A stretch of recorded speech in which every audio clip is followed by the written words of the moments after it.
This week on the Push Pull Legs podcast, what are the worst cues to be in?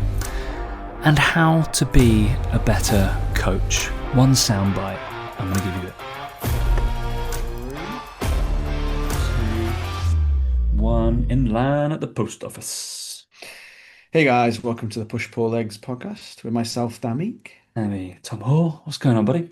I'm all good. Tom just clicked record real quick there. I was just literally just writing the title for one of my reels, thinking that we were still chatting away, but we're not apparently. So I'm just in the Straight middle in. of making sure I save this.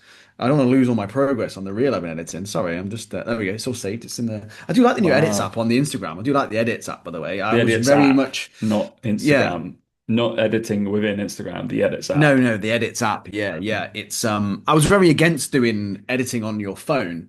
I always think that you should do it on desktop and all that sort of stuff. I think for more higher quality videos, but for this was just a video I filmed on my phone, so the video was already there, so it kind of was easier. But Yeah. the captions on there are super easy to use. They're actually pretty decent and all that sort of stuff. So it's quite good for those sort of talking head styles, I guess. But anyway, Hmm. yeah, generally quite like it. But anyway, Tom's been to the post office today. He's an old man now. That's the sort of thing that real OAPs do. Go, oh, we've just got to go to the post No. office. Got to go to the post office. What are you going to the post office for, Tom?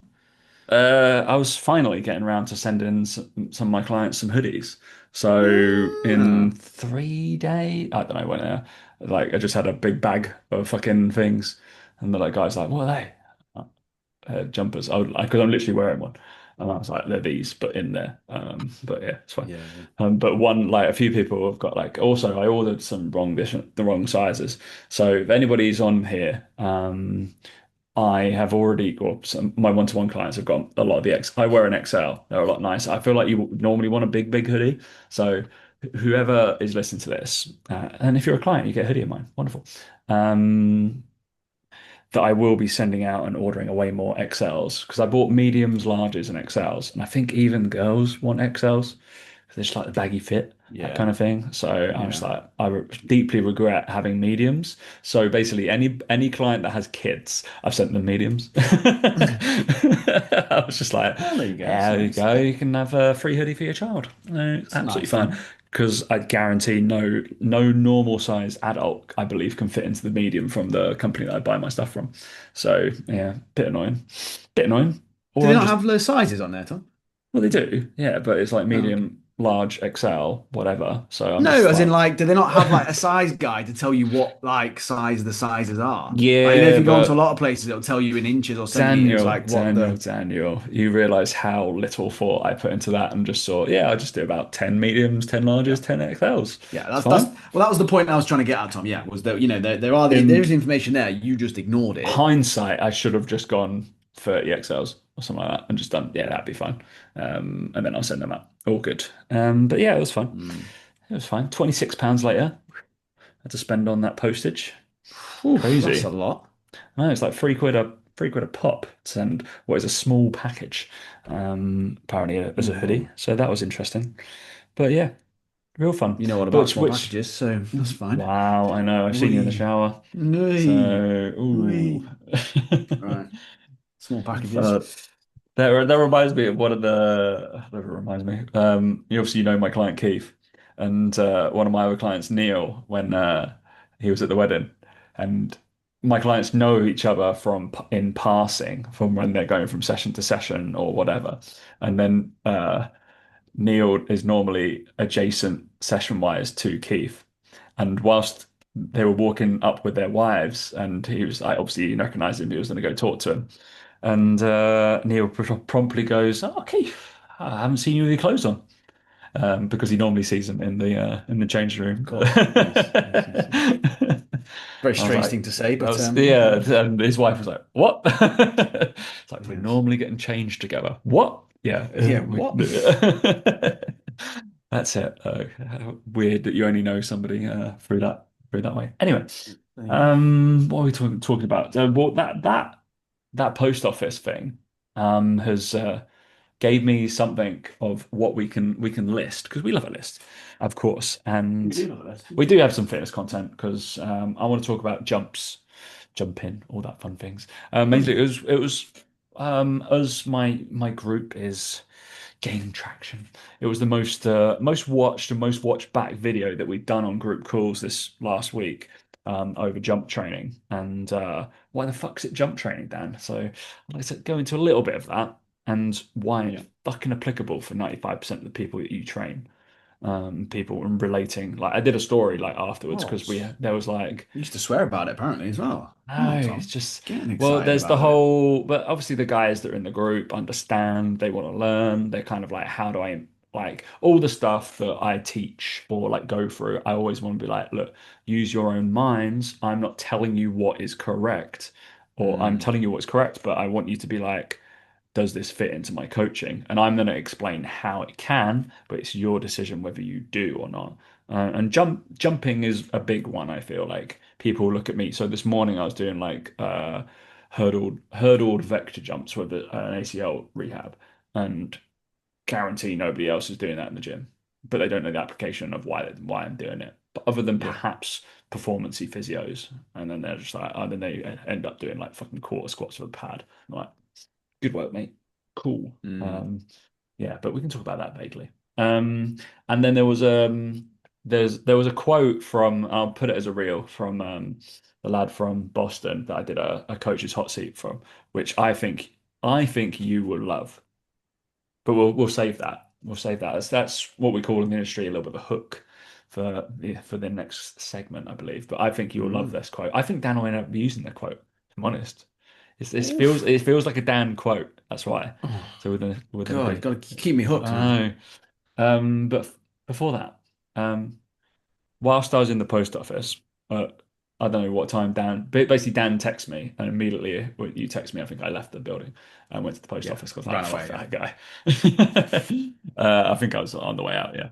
And I don't turn my WhatsApps on ding, ding, ding, ding, ding, ding. I have to literally go onto WhatsApp because it's fucking annoying.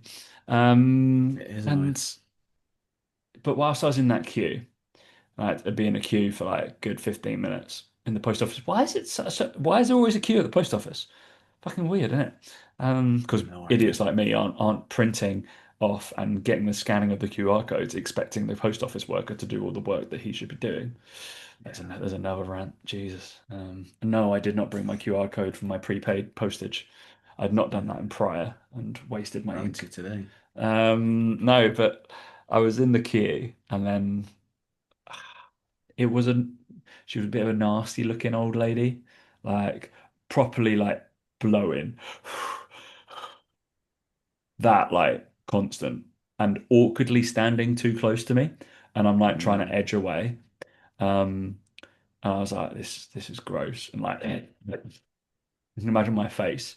Like mm. I don't want to be here. I'm like edging. How polite can I be to move away as far as possible as she's awkwardly stands close to me? She might, I don't know. It was Hate that. fucking weird as shit. But pose the question: what are the five worst queues to be in? We're British. We love queuing, really, but there's got to be like three to five worst queues that you hate to queue in, surely, in your Okay. in the Are world. we? Are So we? Are one, I we? think I'm putting that one as one, like a queue at the post office with kind of sick people around you. Mhm. Yeah. I think. There's one. I think another one is the is definitely the airport queuing up for the to get on the plane queue. See, I Now think you I'm not can. someone that gets in that queue, but it Yeah. annoys me. Like it annoys me seeing it. It's like I just don't get it. I don't get like what the deal is with that. The queue Really, to really get on weird. the plane, right? Yeah, If yeah, you're yeah. economy, business, whatever, there's literally groups that they call you to get Yeah. onto the plane.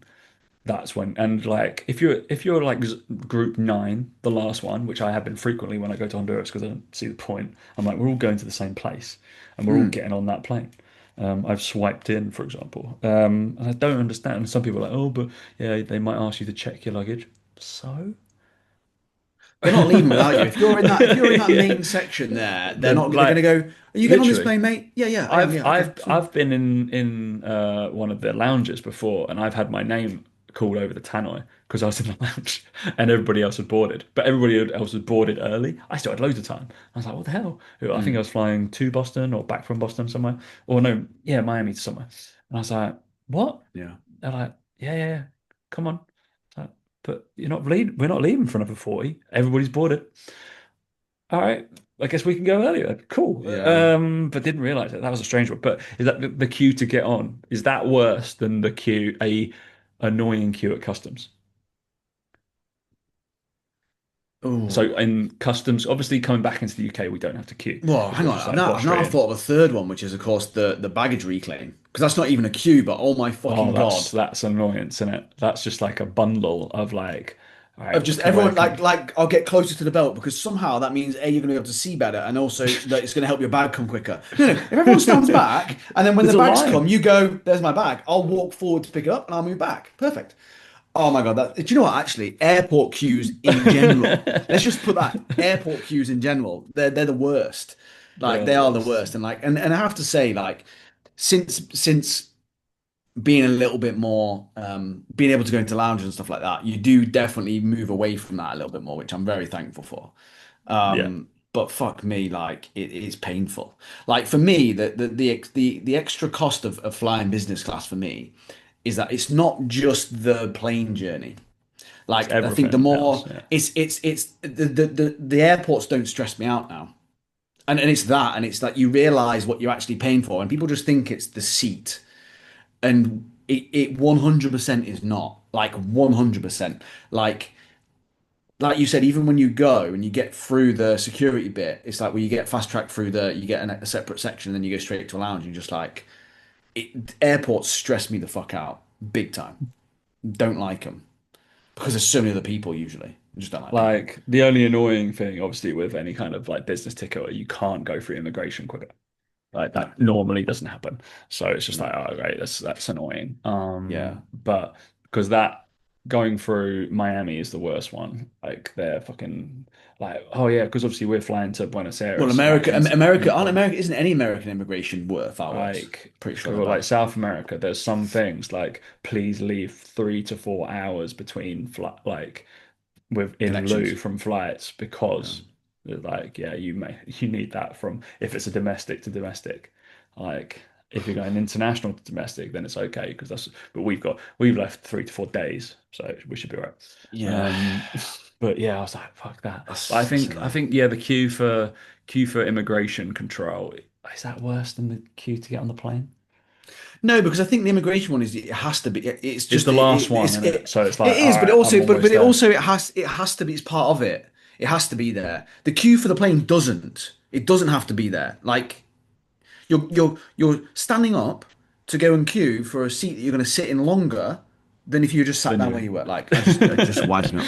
Can't get it. So yeah, I think that's that. I'm going to throw so a that the second one out worst there, queue. Tom. I think a second worst queue that I despise is when you're stuck in traffic, right? And I appreciate it's a car, it's not necessarily a queue, but well, let's have it, right?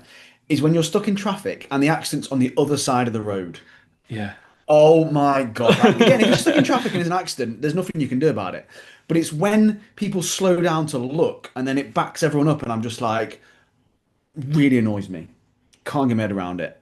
Just can't get my head around it. Really pisses me off, that For does. That's one of the everybody worst queues. absolutely rubbernecking.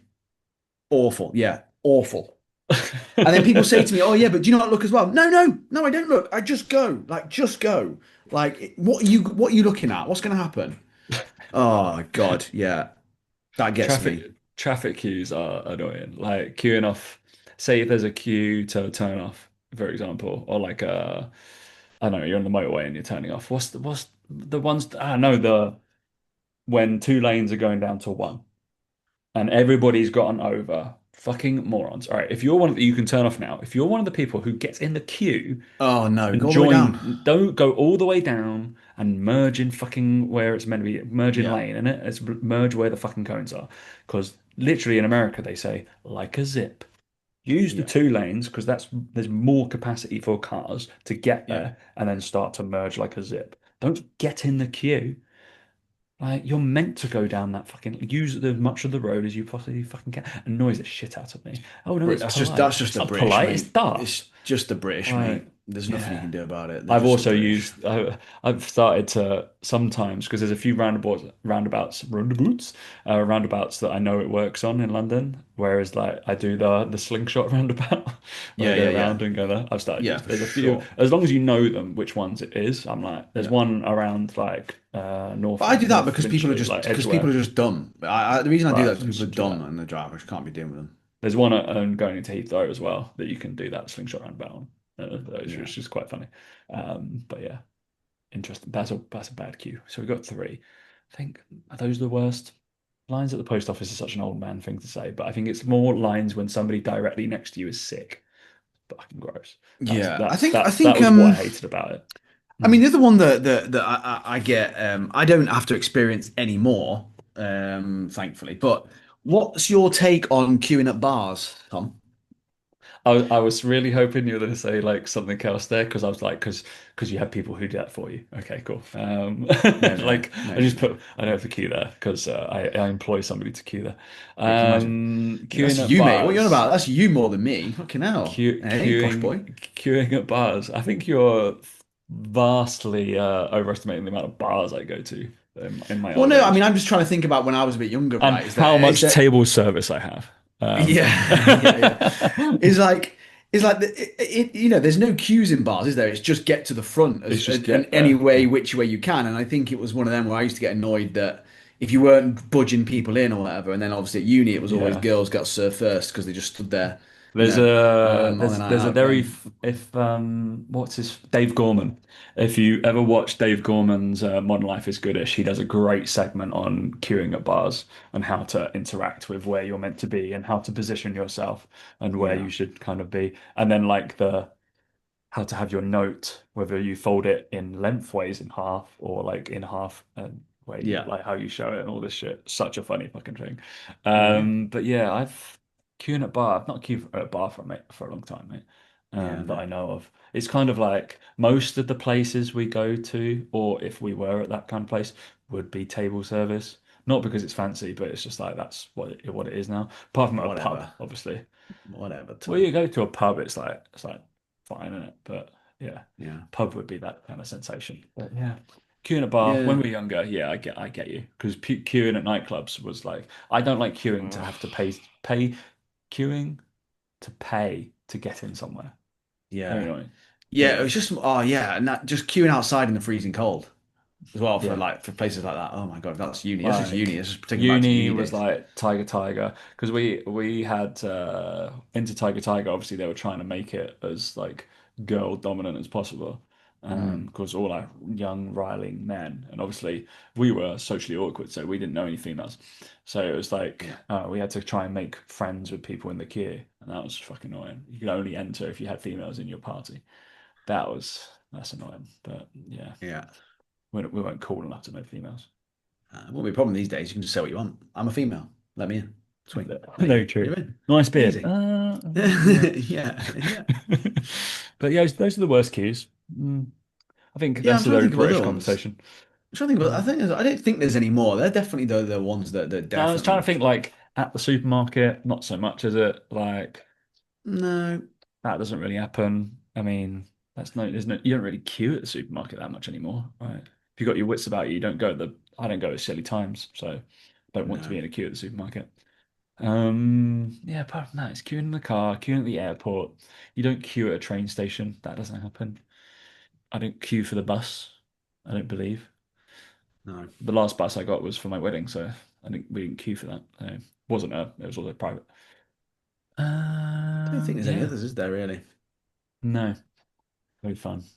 All right, Anyone else? Text us your worst cues. Anyone we've missed? Text us mate. on it or send us a DM on Instagram. We'll talk about them. But The yeah, can't worst think of any. cues. What an old man Mm. conversation. It just got me thinking. I was just like, being in one of those queues, getting on in the airport, like with a sick person behind you, would be fucking gross. I've had it in a flight when I was coming back from seeing you, Daniel. I was sitting next to a woman, and she just had a whole fucking gash load of KFC. And I was like, this just stench coming next to me. I was like, oh, this is gross. That was one of the worst plane experiences I've ever had. That's an interesting one. It's gross. I was KFC like, bucket. literally, like she just had a massive KFC bucket and was just like Oh, of all the things. absolutely chowing down on it, and like that thing like smells. It Yeah, stinks, doesn't it? That yeah, can't no, sit well during a flight. That no, it can't be didn't. good, can it? Because I obviously when you spent, fly, your digestion goes a bit off, doesn't it? A bit funny. yeah, That yeah. can't be good. Whatever was coming through her bowels wasn't for the next couple of days. So yeah, Oh, that was sitting in there for a while, I think. horrific. Bless her. Um, anyway, all right. Should we talk about what was I've Bowels. written Let's talk something less about that. Yeah. five. I want to talk about jumps, you said. Oh no, yeah, I want to talk about jumps. I've written something on my notes, but I don't really want to talk about it anymore. Oh, okay. Well, that's fine. We No, can do like I that. was doing every now and again, one of the editor people contacts me for like a sound bite or whatever it is. Um, and then but the topic you love these because they're just absolute arsewipe of content for like Gen Pop people, our main fucking audience. Gem pop. Five it was like, can you give me five essential stretches to do every single day? I No, just really, obviously I would not. no, because none of them are essential. No, absolutely no stretching is essential, is it? I didn't want to write that. Just be like, what is this drivel for? I can't remember who it was for actually. I should look that up. I should really say like I did it because it took me like 5 minutes, but I should really like look up who is it for so people can go laugh at my content. Um, how do you want to be referred to in the piece? Legend. Um, Nah, that's not gonna happen, is it? Right, that's not happened. Oh yeah, what a weird piece to write for. Tech Radar. Tech radar. Tech Radar. I've heard of them. I've heard of that website or whatever it is. But yeah, why do they need to know that? If No idea. Coach Tom Hall tells you how to fucking do stretches from Tech Radar. I'm like, all right, very strange, very strange. Yeah, those are very easy things to do. Anyway, we wouldn't talk about jumping, but shall I entice you in with the quote from Steve Bigelow? Go on then. It would be interesting to see how this. Obviously, we were talking about one-to-one coaches, and how would you apply this to in person, like your online bitches. And we were talking about how to be a successful coach, and Hmm. what is probably the key trait amongst yes, be really good at I don't know exercise, and you are what you move, and blah blah blah. And he said, be interested. You don't have to be interesting. It's like I think a lot of people think that they need to be super, super interesting, but you need to be interested in your client and what they're about, what they say, how their day's been, and whether you can fake Hmm. that. So it was super funny, and like they're as blunt as they come from Mike Boy's S&C, and he was like, look, he was like, if you don't have a lot of friends, people don't really like spending time with you, maybe coaching is not fucking for you. Hmm. If people don't particularly like you, you should not be a coach, because you are spending your whole time around people, and it's showing either one, you're not interesting, or two, you're not interested in other people. So you have to be interested, not interesting. And Hmm. it stuck with me. I make a reel out of it because it was just like, yeah, very true. There's not one client I can't tell you a batch of maybe 5 to 10 facts I can pull out my ass and talk about those topics every single session. In one-to-one coaching, particularly, I know exactly what they've done on the weekend. I know Hmm. exactly how many kids they've got. I know what schools they've gone to. I know whether their kids are playing football, cricket, rugby, blah, blah, blah. I know possibly if they've gone out for a restaurant. I know the fact that they're catching flights or they've just traveled or what their husbands or their wives' names are. I know where they live. All this kind of shit is a need to know information to be able to. And what you said about you were talking about retention earlier. That shit is retention. Like, Hmm. be interested in what they're doing in their life, like everything outside. Yeah. Mhm. It's a good, it's very, very good soundbite. Mhm. And Too many coaches, I think, forget the main character is. It's not them, right? It's like any interaction you have with your clients, the main character of your client, right? And I think that too many coaches try and make it like say about them all the time, and they just don't do a very good job. And look, half the time people just want to be heard, like you said, there, be interested in what they say. I think people remember when you remember, like I say, their kids' names, what they did, what they got up to, all that sort of stuff. That's what people want. People want to be heard because in a world where everything again is going in this way, where it's AI and it's fucking streamline and it's automate and it's all it goes such a long way. And like we talked about before, maybe I'll get onto this. I can talk about it now briefly, but I'm going to do a reel on this next week or the week after. It's like for most of the clients I work with, I am helping them get more leads per month than I ever got. I was like, I probably used to take on 5, 6 clients a month in when I was fat loss coaching, and I'm getting people who aren't growing, and I was growing on 5, 6 a month. I was growing.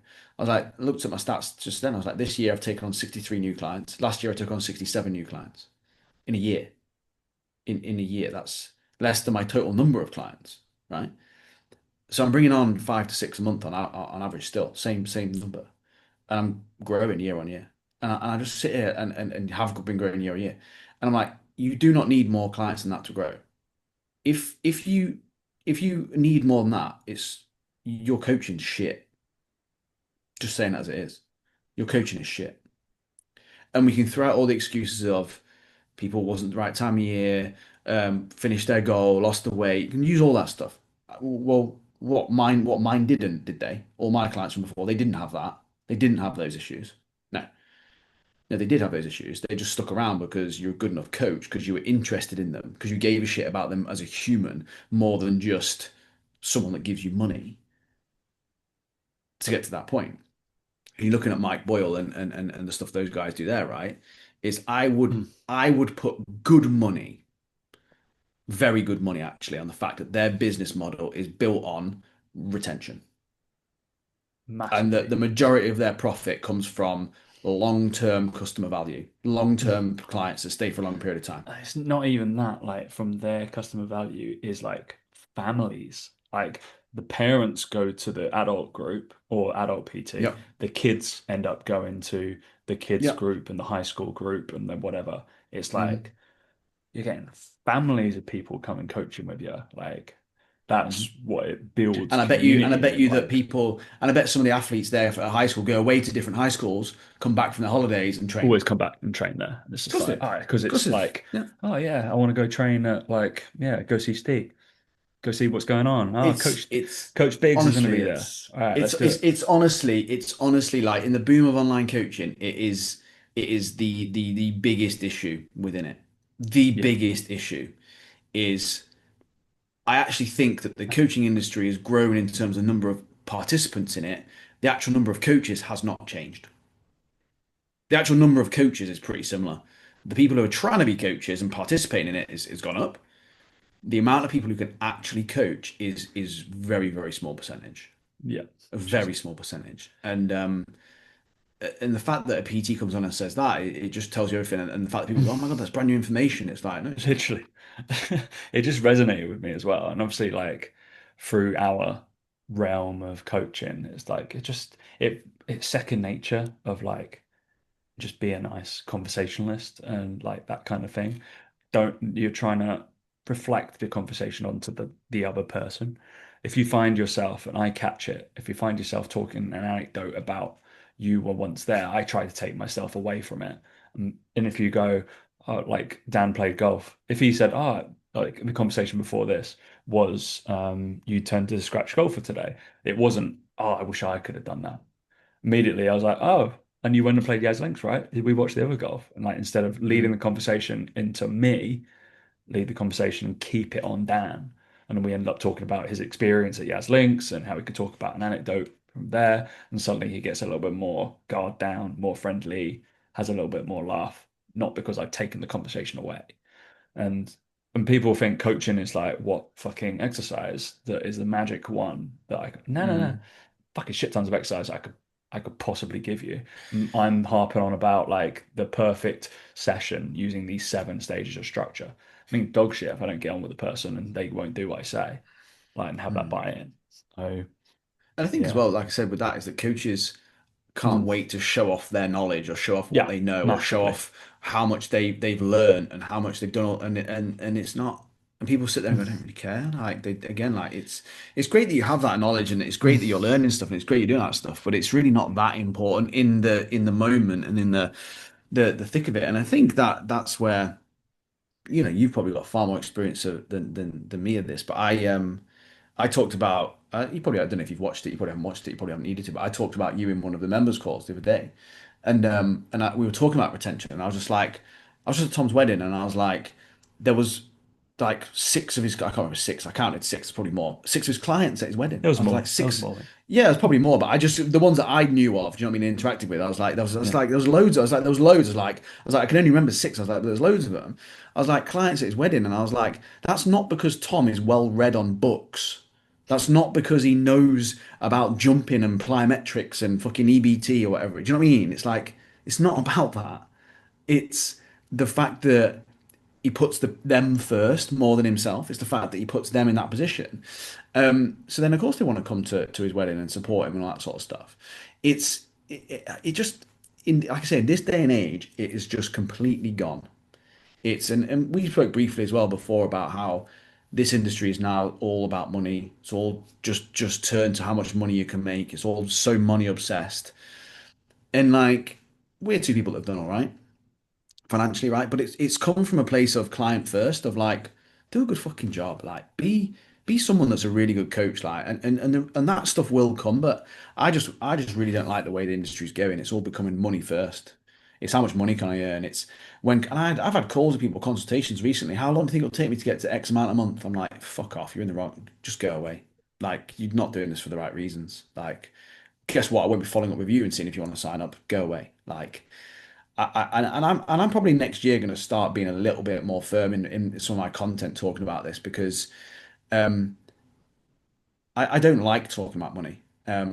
I just don't because I don't want it to be a characteristic. I don't want it to be what I'm known for or what people remember. It's not. There's far more important things in that people have, right? And I think as coaches, it's a bit of a tangent now, but as coaches, it's just become such a main focus rather than actually the clients. And we're actually paid really well for what we do in the grand scheme of things. Yeah. And yet people get so greedy and they want more, more, more, and they're doing less, less, and less. And it's really pissed me off this year, seeing a lot of that. So yeah, anyway, a bit of a tangent, but yeah, and I honestly believe in the next 1 to 2 years, you cannot lose focus on your clients. You will not lose. No, Everyone's taking honestly. their eye off the ball. Everyone's going AI. Everyone's going automation. Everyone's going the other way with it. Honestly, you will not lose. And I actually think that in-person PT is actually soon gonna, I don't say make a comeback 'cause it's never gone away, but I do believe that more and more people will start to see the huge benefits of making sure you retain a one-to-one client base and doing online as well together like you do. I think that people are going to see the huge benefit of not just doing fully online. But Genuinely it's think over interesting. the next It's couple of years. interesting because like even the data backs that up in terms of I'm not talking about like classes and stuff like that. I'd hazard a guess that some of those numbers are up in terms of within gyms. But if you look from like a performance metric, you can get all the music and stuff online, right? But apparently ticket sales for gigs and stuff are all-time high, Mhm. all time because people are seeking that kind of live performance and human interaction. Like because you've got a world behind a fucking laptop and whatever, blah blah blah blah blah, and not surrounded by people, and then you go and in search of that, and people will make that judgment and be like, shit, actually, I want to go coach with someone. Mm. More than likely, I think, yeah, like that whole, oh, you're not scared? Are you scared about AI taking your job? Yeah, so for some shit online coaches, 100%, I'd be petrified because the AI will do a better job than you, but it won't. AI will not be interested in the person, so they won't be Mm. able to have that meaningful conversation unless it's you created the AI bot of Dan, whatever it be. But yeah, Mm. probably be able to retain information as well. But I there was one I was part of a different mentorship previously. And this is a weird one. I get it, but I don't get it. It's like get a note up and then write 5 to 6 like interesting things about that client, that so you can always bring it up or blah blah blah and this kind of stuff. I get that if it was their birthday, but I'm honestly speaking, like I've never done that for any of my clients, but I know what they've been doing and blah blah blah, all their people's names and stuff like that. It's not a Yeah. natural talent. It's because I fucking care. That's it. Yeah, Like it's because you care and you listen. I'm like it annoyed me when he was talking about this in this mentorship, and I was like, I don't. I'm not being big-headed, like in terms of like, oh, I'm the guy that can remember everybody's weights. And I'm like, I can remember everybody's fucking kids. Like, the hell? Yeah.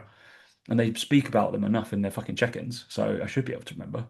I don't Yeah. need a cheat sheet to remember about my client or the person I actually quite like talking to. Which seems crazy, but that's coaching, But like, so unfortunately. like the client that, so I've had a fat loss client just come back to me, right? Mm. 4 years after I'd last coached him. I can still tell you now where he goes on He's holiday. he's he's leaner than he was when he left you. Yeah, yeah, he's actually made some progress. I I can tell you his friends' names. I can tell you where he lives. I can tell you his job. In fact, in the first call we had, I said, "Oh, how's things going at so and so?" I was like, "Still there?" Blah blah blah, doing all this stuff, right?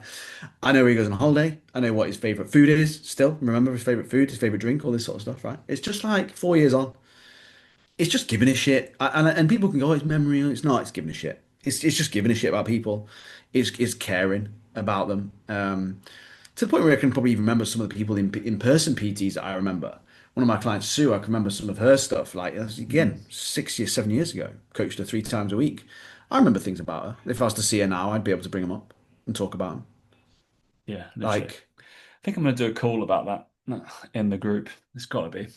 We've got to do it, the right? thing is, Tom, the thing that people worry about, right, and the thing that you need to get across in a call like that, and the thing that I think I struggle with when trying to get this across to clients, is that it's such a soft skill, right? There's nothing you can write down. There's nothing that Yeah. you can implement straight away, and you don't also see the immediate return from it. You just don't. You just don't see any immediate return. But I just know for a fact that that's what contributes to me growing a business on getting 5 6 clients a month. I know, I just know. I can't give you the numbers. I can't give you how much money it's made me. I can't give you any of that like some people can with getting leads and closing calls and all that fucking shit, right? But by being a decent human being and giving a shit about humans, I know it's got me to where I am now. I know it has. And I can't put a number on it. Can't tell you which bit in particular. I just know. And that's the thing that coaches, the reason that coaches won't do it because there's no guarantee. Like I wrote my post today about golf stuff. It's like people say they want things, but they just want to know when they can get it by. So my argument to that is you don't actually want it then. You don't actually want it. Hmm. You want to know when you can say you've done it or what all the things that come off the back of it. Whereas I'm like, no, be a student of the game, be a student of coaching, be a student of business. Just absorb it all and you'll get there quicker. But they don't. They want to know, oh, but when am I going to see the result of that, Tom? When am I going to? You're not. You're never going to notice. You're not going to know. You're just going to know in 8 years' time it would have been worth it. Oh, it's a long time, isn't it? Oh, fuck off. Like, just go away then. Like, you're in the wrong game, mate. I can't deal with it. Literally, It winds literally. me up so much. Yeah. All right, jump in. Yeah. Let's Let's jump jump to it. into the next Jump section. into it. Oh, Yeah. yeah, So I I did a call. We'll end on this for like 2 or 3 minutes. I did a call this last week in my coaches group, and it was the call that um in obviously at Michael's, we're a smaller like knit community than Dan's community, in terms of the not as many of because doing your core product isn't as vital as getting as many leads, is it, Daniel? no, No. obviously not. Um, and I was talking about jump training and how I name it jump training instead of plyometric training, because kind of not all jumps are plyometric, but all plyometrics tends to be some sort of jump. It's all like Mm, all encompassing kind of thing. So, and how we implement that. But all it was the I do like half an hour of a talk and then I do like I just open it out for questions. It was the most mm, questions I've ever had. We sat there for like 15, 20 minutes, like talking shit, talking shop, about everything jump wise. And it was cool to like, because obviously people had a lot of questions and like wanted to mm, learn about this because I think it's coming from, a place of, oh, my clients don't want to jump, or I've never done jumps with my clients. How am I Hmm. going to suggest or change this?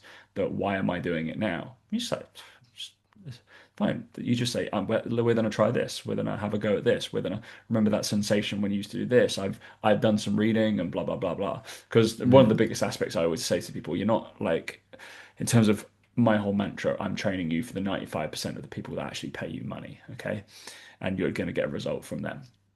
But those people, I'm guessing the people that Dan spoke to, who are my clients, have been with me for 10 years, are not young bucks like us. They're in like between their 50s and 60s because those are the ones with expendable income who can pay for personal training, right? Hmm. And getting the buy-in for doing jump training with them, or being the coach like, oh, they don't need to because they don't need that power. It's like, no, the biggest thing that fucks off in later life is power. And one of the biggest things, like we said, is falling. I want you to protect you from falling, basically. If you are able to jump and absorb, you are able to fall gracefully, so you don't break things when you do. And no amount of fucking lat pull downs with like daisy chains and bullshit is going to stop you from falling. We're having a quick reaction with some sort of tendon or ligament that has some elastin in probably will, okay, or you have a greater or better chance of catching yourself.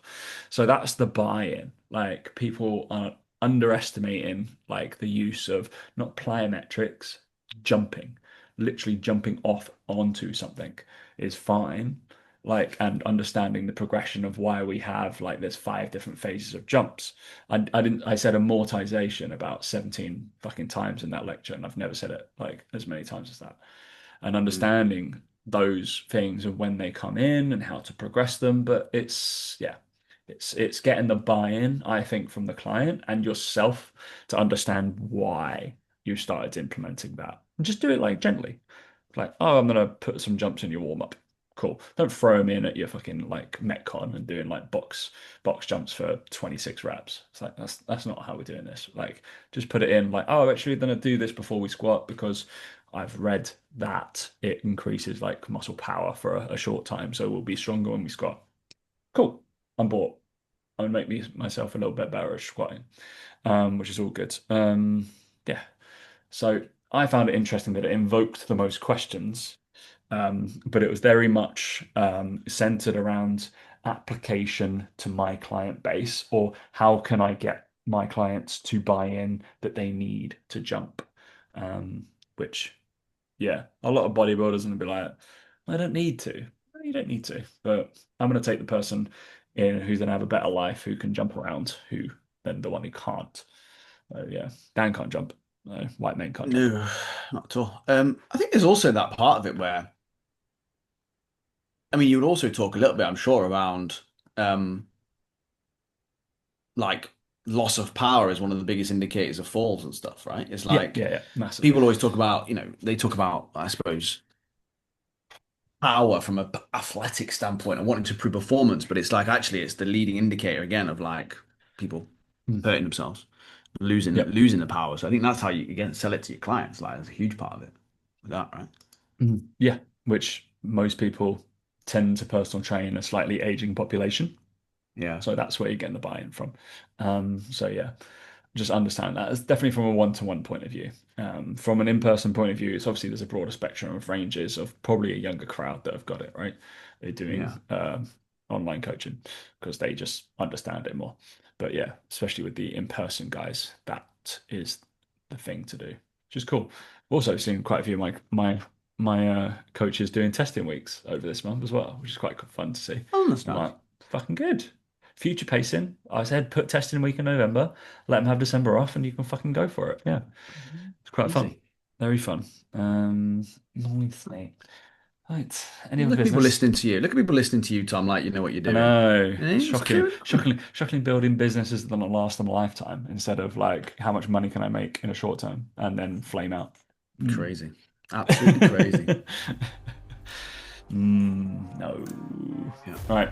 Any other business? Not for me. Have a good day, everyone. Yeah, not from me. Have a great rest of your week. See you later.